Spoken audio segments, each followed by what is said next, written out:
Imagine your brain as like a concrete house. Okay. By the time you hit your early 30s, the foundation is heavily poured, the drywall is completely set, and, well, the floor plan is permanent. Right, it's locked in. Exactly. For decades, science essentially told us this was a biological fact. The narrative was that childhood was the heavy construction phase, youth was the interior decorating where you figured out your personal style, Yeah. and adulthood was just maintenance. You're just living in this finished house, fixing leaky faucets and watching the paint peel. Which is a metaphor that inevitably leads to a pretty bleak outlook on aging. I mean, especially when it comes to learning. Totally. It creates this assumption that you're just stuck with whatever cognitive hardware you happen to have by the time you reach middle age. But today, we're doing a deep dive into a stack of sources that proves that whole concrete house idea is completely wrong. Completely wrong. And we're going to explore how your adult brain can actually rewire its own architectural blueprint at literally any age. It's fascinating stuff. So our mission for this deep dive is to answer a massive question. Is it truly possible to upgrade your adult brain, or is the idea that adults struggle to learn just a biological excuse we use to avoid hard work?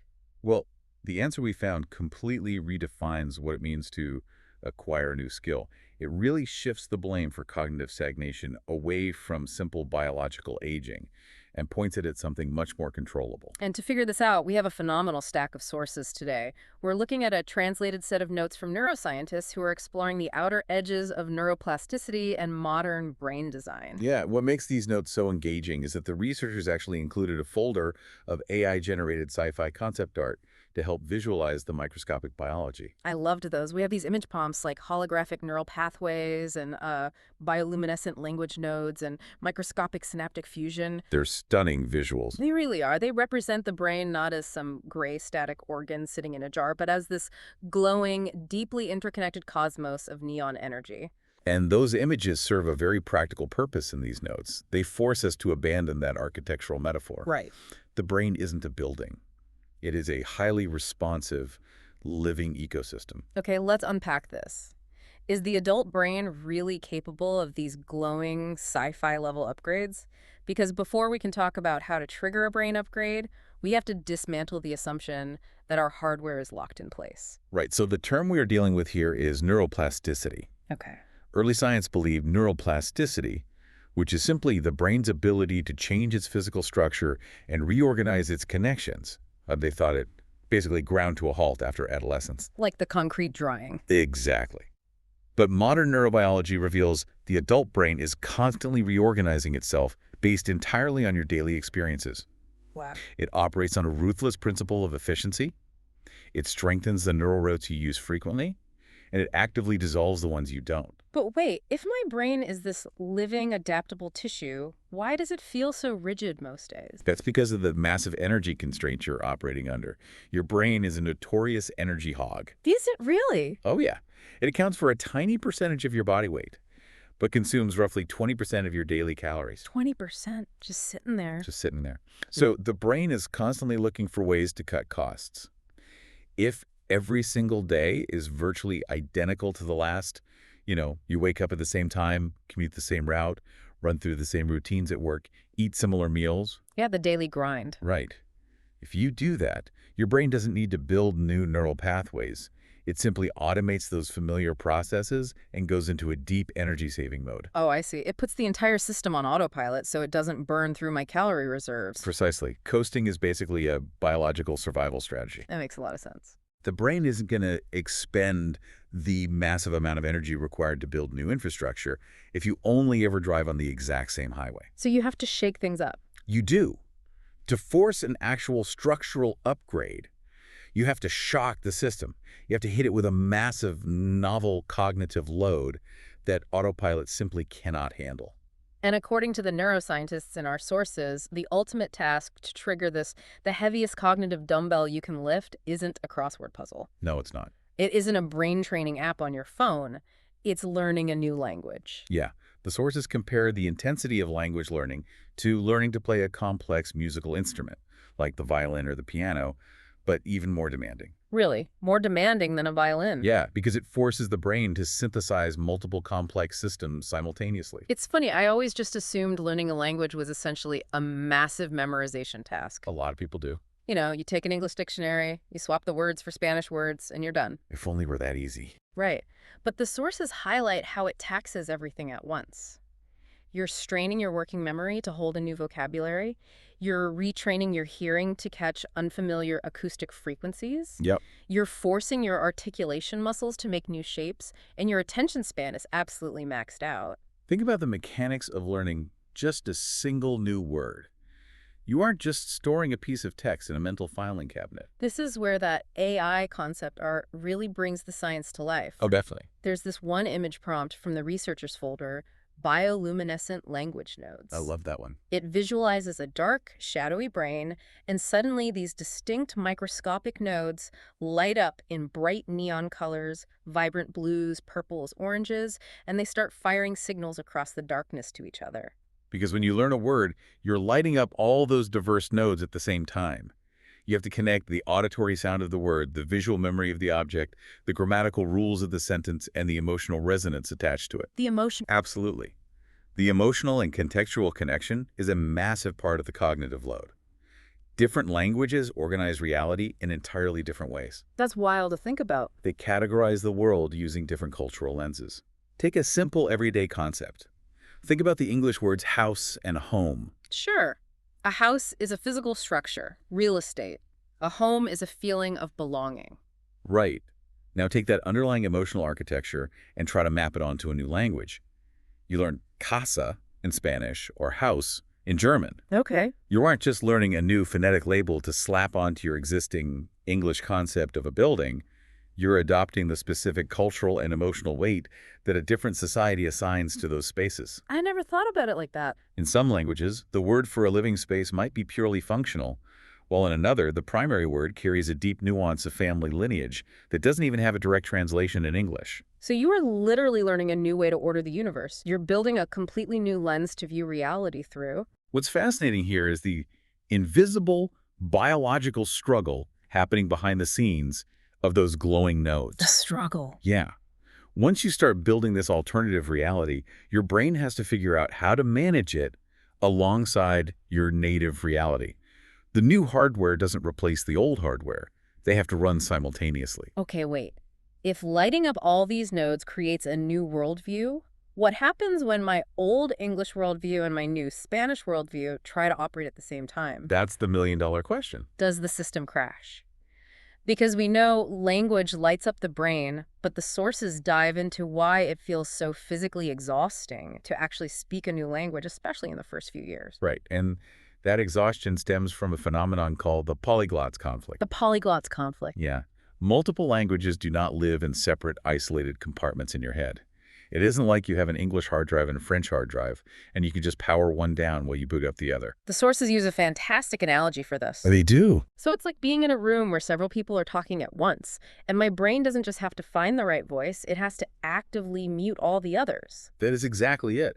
When a bilingual person speaks one language, the other language remains highly active in the background. It's constantly suggesting words, constantly interfering. That sounds exhausting. It is. If you are trying to say the word apple in English, your brain is simultaneously holding up the word manzana and quietly asking the system, are we sure we don't want to use this one? So when I feel that profound brain fog after trying to order a coffee in a foreign country, that isn't just me being tired. Nope. That is my brain burning actual calories trying to resolve a live conflict. It's fighting to suppress my automatic reflex to just speak English. Your brain is constantly resolving that interference in real time.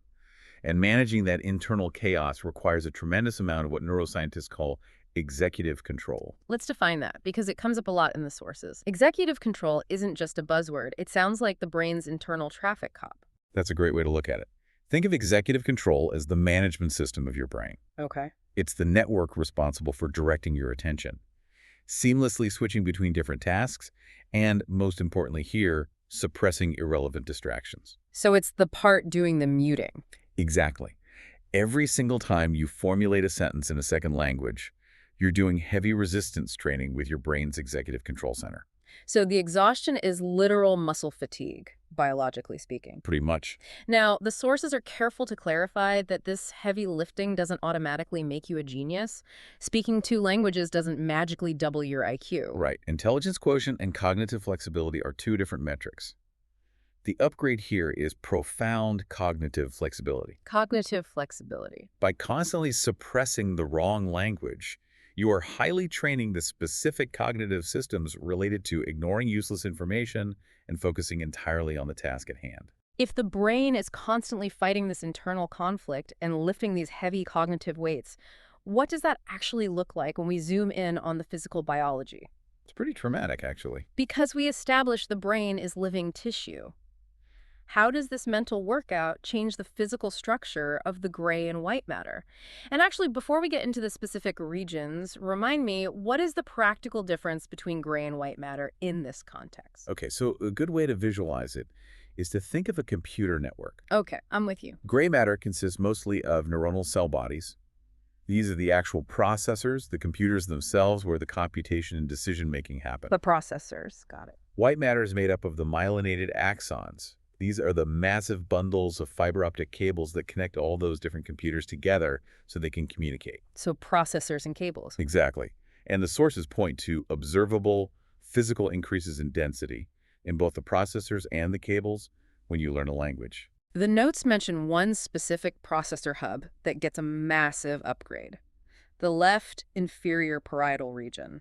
Ah, nice. Okay, that sounds like a highly specialized, obscure piece of hardware. Where is that, and why is it doing the heavy lifting for language? It's located toward the back left side of your brain, and you can think of it as a massive multisensory crossroads. Oh, crosswords. Yeah, it doesn't just store vocabulary. It's the specific hub that integrates different types of information. It connects the auditory sound of a word, the visual shape of the letters, the physical meaning of the object, and your spatial awareness. Oh, wow. It's the intersection where all the diverse traffic of language meets.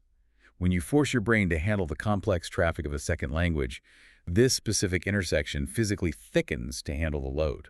This brings me back to the AI concept art, specifically the prompts, holographic neural pathways, and microscopic synaptic fusion. Those are perfect for this. One image shows these glowing, translucent highways of light stretching across the dark hemispheres of the brain.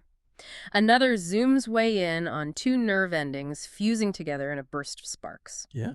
These visuals represent the two distinct physical mechanisms the sources describe for how the brain upgrades its white matter cables. The first mechanism is myelination. Myelination, right. So if the brain is building highways, what is the biological asphalt? How does a physical nerve actually become a faster highway? The asphalt is a substance called myelin. Myelin. Myelin is a fatty insulating sheath that wraps around the axons, which are the nerve fibers carrying electrical signals. Like the rubber coating around a copper electrical wire? Exactly like that. When you first attempt a new skill, the signals are traveling down uninsulated, raw biological wires. So the signal leaks out. It leaks, it's slow, it dissipates.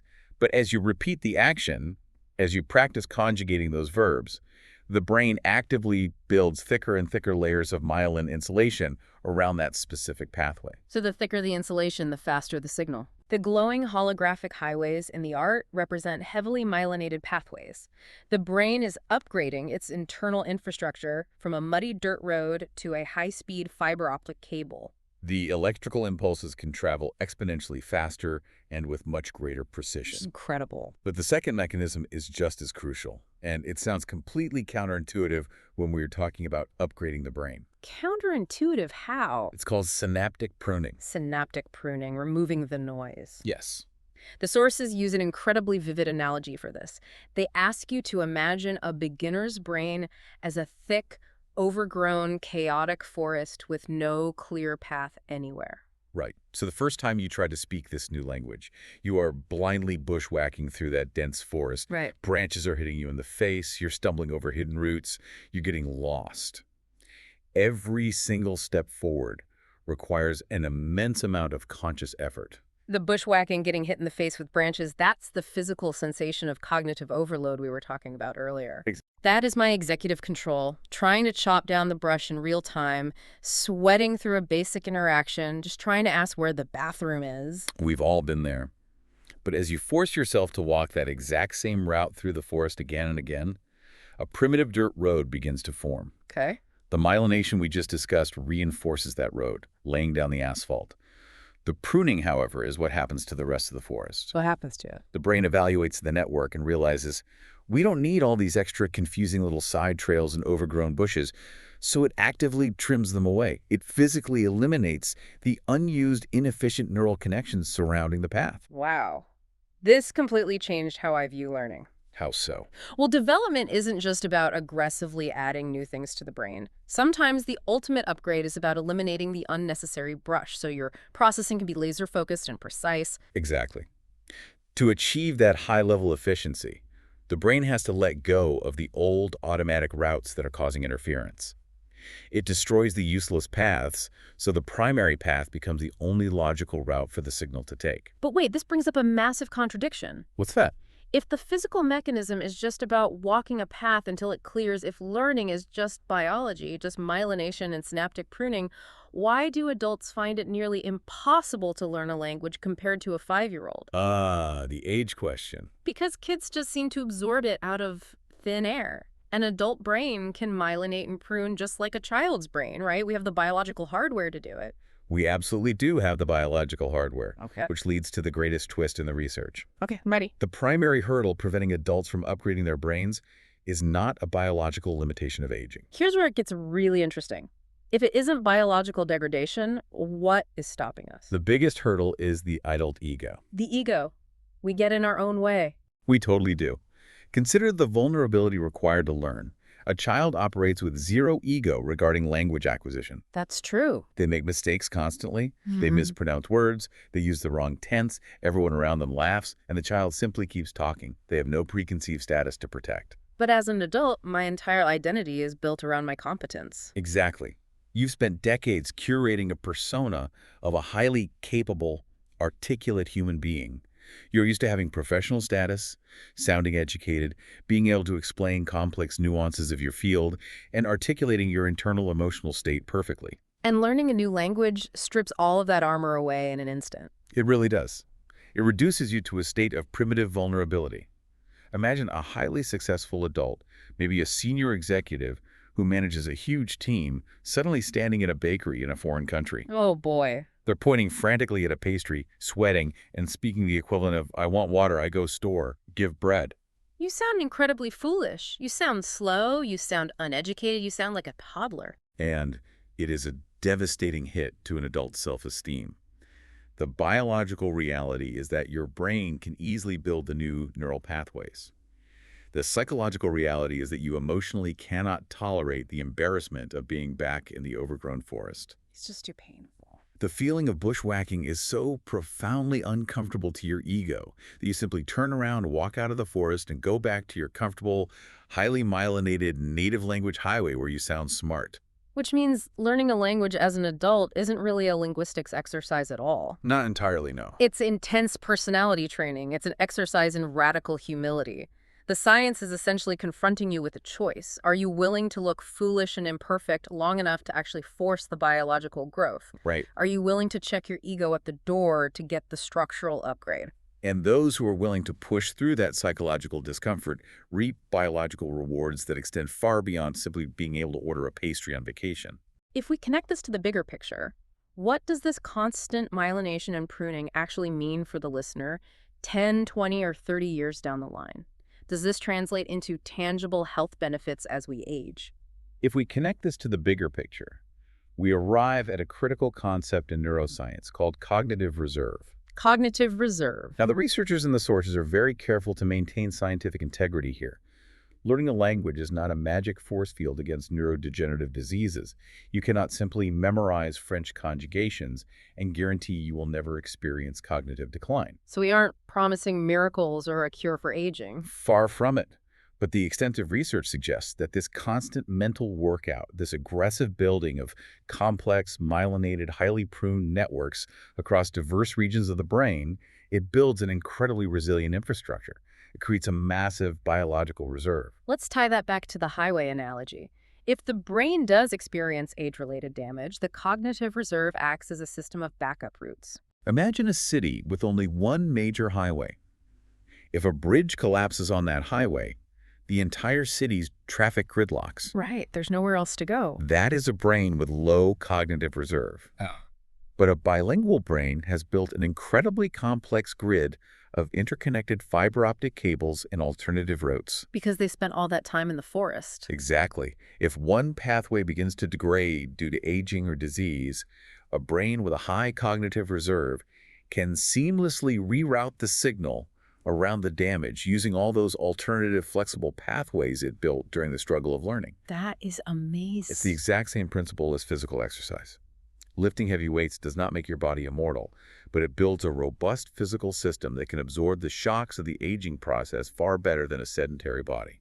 So bringing this all together for you listening, the science of neuroplasticity definitively proves that your brain is not a finished concrete building. It is not a static museum of your past experiences. It's an active workshop of your future. As long as you are willing to supply the massive cognitive load, and as long as you are willing to push through the intense psychological embarrassment of being a beginner again, your brain will physically respond. It absolutely will. It will fuse new synapses, it will lay down glowing new myelinated pathways, and it will relentlessly optimize itself. The science proves you are never truly finished. The biological truth is that your brain only finishes upgrading when you stop giving it a compelling reason to adapt. Which leaves us with one final kind of wild thought to mull over. Yeah. We talked earlier about how different languages organize reality differently, how learning a new word gives you a completely new cultural lens to order the world around you. Yeah. Well, if learning a new language forces you to actively accept that your native worldview isn't the only valid way to categorize existence, then maybe the ultimate brain upgrade isn't actually about your ability to communicate with people in a foreign country. Mhm. Maybe it's about how a new language permanently alters the tone, the empathy, and the flexibility of the voice in your own internal monologue when you are entirely alone. Maybe the real upgrade is finally realizing that the walls of your mental house were never made of concrete to begin with.